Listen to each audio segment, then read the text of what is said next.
Peace, it's Equality Fragrances coming to you from Prince George's County, Maryland. Welcome to the Cypher. Today, I'm gonna be discussing 5 signature scent fragrance recommendations, niche edition, that you can start your fragrance collection off with. Now, I get asked this question a lot. Equality, I'm just new in the fragrances. I came across your video.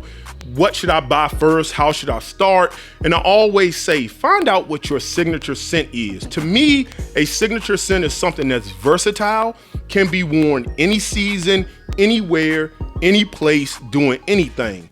But that's not totally the definition of signature scent. The basic definition is really, what are you known for wearing? That's all it is. What are you known for? So if you wear Dior Sauvage to work, guess what? People at work, that will be your signature scent. If you always go to the club and you wear Bleu De Chanel, guess what? People who work the bar at the club will know you for wearing Bleu De Chanel. Therefore, your night scent, that will be your signature scent. The way I see it though, I go a little bit deeper and say, what can I wear? It doesn't matter where I'm going, I can wear this and still fit in. So I'm gonna give you 5 recommendations. But before I do that, come here, let me talk to you and let me give you my disclaimer. These are 5 recommendations, not the 5 best in the world. You may like these fragrances, you may hate these fragrances. It doesn't matter. I'm giving you 5. 1, 2, 3, 4, 5, 5. Everything can't make the list. I know. What about this? What about that? What about it? That's what the comment section is for. It's for you to give me your 5 signature scent fragrance so that anybody watching the video will get an idea on it. Second, I'm not a salesman. I do not care if you buy any of these fragrances or all of them. I'm not emotionally or financially invested in you doing either of the 2 choices. Make your own choice, because I am not your financial advisor. Again, recommendations, my take on the fragrance. Nothing more, nothing less. It's all scented water. I am your conscience, and this is a public service announcement. So with that being said, let's start the show. Coming in at number 5 is a very masculine fragrance that smells unique. I haven't smelled anything personally that smells like this. There's a fizziness to it that comes from champagne, a very spicy fizziness because of also ginger being there, some cinnamon and some nutmeg.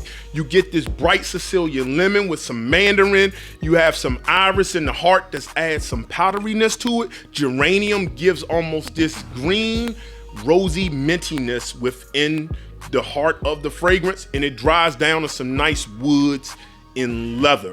A very clean fragrance, a very mature masculine feel. This isn't one that's going to be overly compliment getting, but it's one I have received compliments on. And this is coming from the house of Aventus Parfums, and this is Champagne Royale. Now, this fragrance was gifted to me last year by CJ City TV in full transparency, but as you can see, I've worn this a lot. It does have somewhat of an artificial sweetness to it. It's not really a natural sweetness. I don't use the word synthetic. It has somewhat of an artificial sweetness, but it's balanced where it's not too much like bubblegummy, like an Invictus fragrance. But it doesn't have a pure natural sweetness to it. But other than that, it's a good scent. You can wear this to work. You can wear this on a date. You can wear this at a night out. You can wear this any season. Again, a signature scent. Coming in at number 5, that's Champagne Royale. Coming in at number 4 is a blue fragrance. Now, of course, I couldn't do a signature scent fragrance without a blue fragrance in it. What is a blue fragrance if you're new to the game? It is a fragrance that has this shower gel clean type appeal about the fragrance. Some would say it fits in the woody ambery class of fragrances. Sometimes it also can be a little bit aquatic, but it resembles the color blue when you smell it. Now, this fragrance is very similar to one of my favorite blue fragrances of all time, but with a twist. This fragrance comes from the independent black-owned fragrance house of Mossy, and this is Into Me. As you can see, I've put a dent in this fragrance. Now, this bottle was also gifted to me. When I do a full review, I'll be giving out samples of this. Now, with this fragrance, if you took Bleu De Chanel Eau de Parfum, that's what this smells almost like it, but with a twist.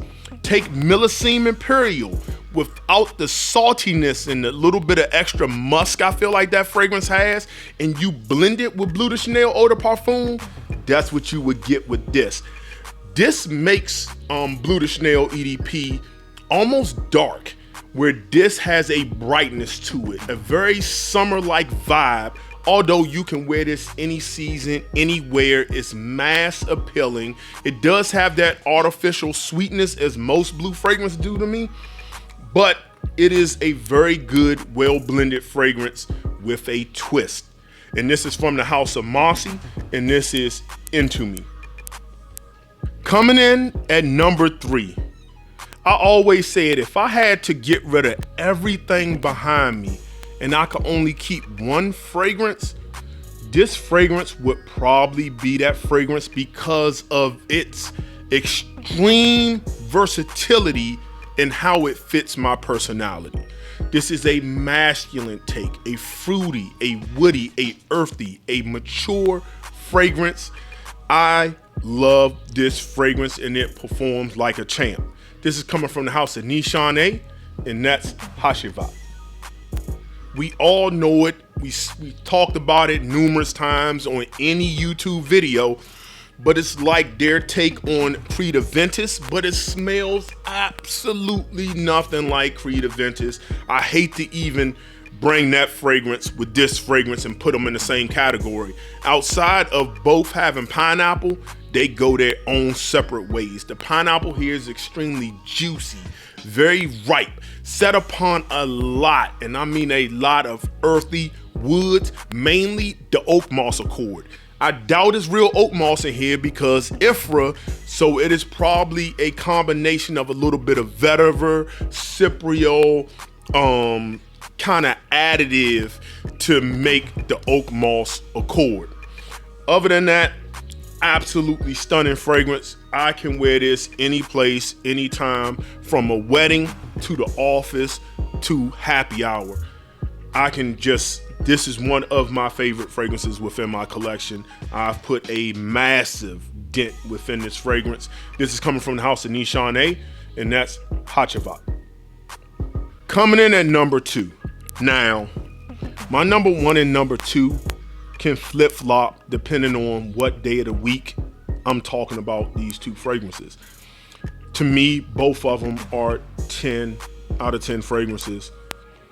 But this, for today, this is my number 2. This is opulent. This is rich. This is Maserati driving. This is clean cut, mature, sexy. This is a leather woody chypre. This is coming from the house of Spirit of Dubai, and this is Abaraj.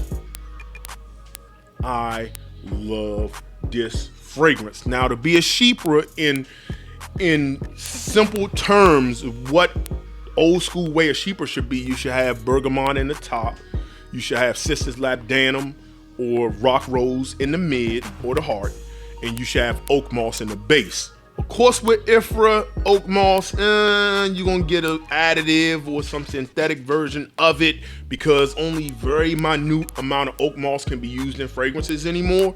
But that's a conversation for another day. Anyway, when this first opens up, you get this nice bergamot, and you get one of the best lavender notes I've ever smelled. It smells so fresh, realistic, as if you was walking through a lavender field. Oh man, a lot of woodiness, dryness, greenness. You get this buttery smooth leather, and that's what it maintains in the opening. As it goes into the heart, you start getting a little bit of herbaceousness. You start getting that leather core becomes more dominant and slightly ambery, which comes from the Sisters Labdanum. Woody, some cedar wood hits. Amazing. When it goes into a dry down, it even gets more earthy and woodier as you start getting this oak moss accord. But what I get mostly is creamy, smooth, buttery sandalwood and this beautiful, resinous, slightly balsamic amber accord which surrounds the base of the fragrance. Without doing a full review, this is stunning. For a Middle Eastern fragrance, this is not your typical Middle Eastern rose oud style fragrance. Again, this could be one or two depending on the day of the week I talk about it. And that's Abaraj from the Spirit of Dubai. Coming in at number 1 is a mature, masculine, signature scent fragrance that is buttery smooth and blended to perfection. This fragrance can only be really described this way. Remember in the early 2000s when the Chrysler 300 first came out? Remember that? Remember when everybody was like, wow, look at it. It looks like a foreign. Hell, it looks like a $500,000 luxury vehicle. Man, exactly like it. And that was all good and well until that Bentley Phantom, which people said it looked like, pulled up right beside it. And then you said to yourself, it really don't look like a Bentley Phantom. Doesn't drive like it, but it's a nice car. Well, this, my friends, is a Bentley Phantom, and Sauvage Elixir is a Chrysler 300. This is coming from the house of Boadicea The Victorious. This is Imperial. Now, I know, I get it. You're gonna say, but I love and everybody loves Sauvage Elixir. It's far more popular than Imperial. I get it, but I'm gonna say this. McDonald's is the #1 burger spot in the entire world. I don't care what Marvel multi-universe you live in, nobody considers that a top tier, 5-star fast food burger spot. Hell, some would argue Wendy's is superior, but that's a conversation for another day. Let's get to these fragrances. When this first opens up, you get hit with this smooth, sweet woodiness which comes from the rosewood. You get this nice, almost Russian leather vibe which comes from the birch. Aromatics coming from lavender, beautiful lavender accord. Some angelica adding a little bit of green herbaceousness to it, with geranium adding that minty greenness that blends in well with the rose, adding this fruity facet to the opening of the fragrance. Gorgeous. That lasts for about 20 to 25 minutes. Then it really starts to get sexy. You get oud, and I'm talking like dry, wearable oud, almost like Tom Ford's oud wood. So you get this oud wood feel with this beautiful, and I mean absolutely buttery leather accord. Smooth woodiness combined with this nice earthiness from the patchouli and cypriol in this resinous amber. I'm not saying nothing else about this fragrance. It needs its own review, like everything else. This is from the house of Boadicea The Victorious. This is Imperial. So, those are my top 5 recommendations for signature scents in the niche category for 2022.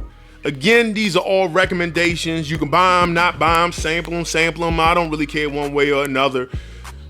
But in the comments down below, how about this? You leave your 5 or your 3 or your 2 or your 1 signature scent niche fragrance that you like, that's your go-to.